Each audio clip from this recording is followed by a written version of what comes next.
السلام علیکم۔ حلال کمائی کے فوائد و برکات۔ انسان زندگی گزارنے کے لیے بہت سی چیزوں کا محتاج ہے۔ سطر چھپانے کے لیے گھر کا ضرورت مند ہے تو تن ڈھانکنے کے لیے کپڑے کا محتاج۔ زندہ رہنے کے لیے روٹی بھی ضروری ہے۔ گویا روٹی، کپڑا، مکان انسان کی بنیادی ضرورت ہے۔ جو لوگ اللہ کو نہیں پہچانتے اور اس پر ایمان نہیں رکھتے، وہ اپنے مقصد کو حاصل کرنے کے لیے حلال و حرام کا خیال نہیں رکھتے، اس لیے وہ سود بھی کھاتے ہیں اور شراب بھی پیتے ہیں، دوسروں کا مال ہڑپ بھی کرتے ہیں اور تجارت میں دھوکہ فریب سے کام لیتے ہیں۔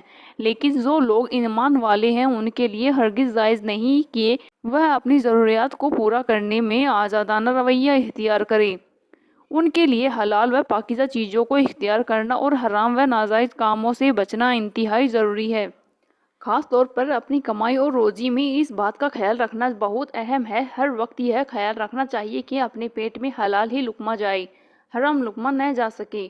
حضور صلی اللہ تعالیٰ علیہ وسلم نے فرمایا، وہ گوشت جنت میں نہ جا سکے گا جو حرام لقمے سے پلا بڑھا ہو۔ اسی لیے حدیث پاک میں حلال روزی کی تلاش و جستجو کو فرض بتایا گیا ہے۔ اس حلال روزی کے بے انتہا برکات و فوائد ہیں۔ حلال روزی کی برکت سے دل میں نور پیدا ہوتا ہے اور نیک اعمال کی توفیق ملتی ہے اور دعائیں قبول ہوتی ہیں۔ رسول اللہ صلی اللہ تعالیٰ علیہ وسلم نے فرمایا، بے شک اللہ تعالیٰ پاک ہے اور پاک ہی کو قبول فرماتے ہیں۔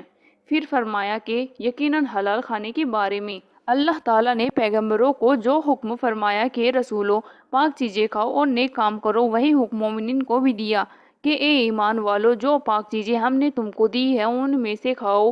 اس کے بعد حضور صلی اللہ تعالیٰ علیہ وسلم نے ایک ایسے شخص کا ذکر کیا جو لمبا سفر کر رہا ہو، اس کے بال بکھرے ہوئے ہوں، جسم پر گرد و غبار اٹا ہوا ہو اور وہ آسمان کی طرف ہاتھ اٹھائے ہوئے یا رب کہہ کر دعا کر رہا ہو۔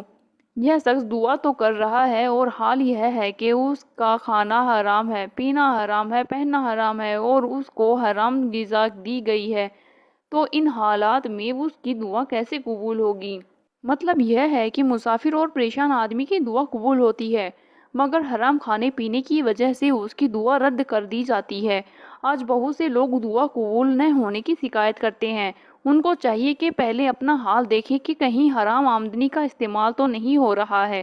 اگر کسی بھی طرح سے حرام آمدنی زندگی میں داخل ہوگی تو اس کی دعا کی قبولیت رکی رہے گی۔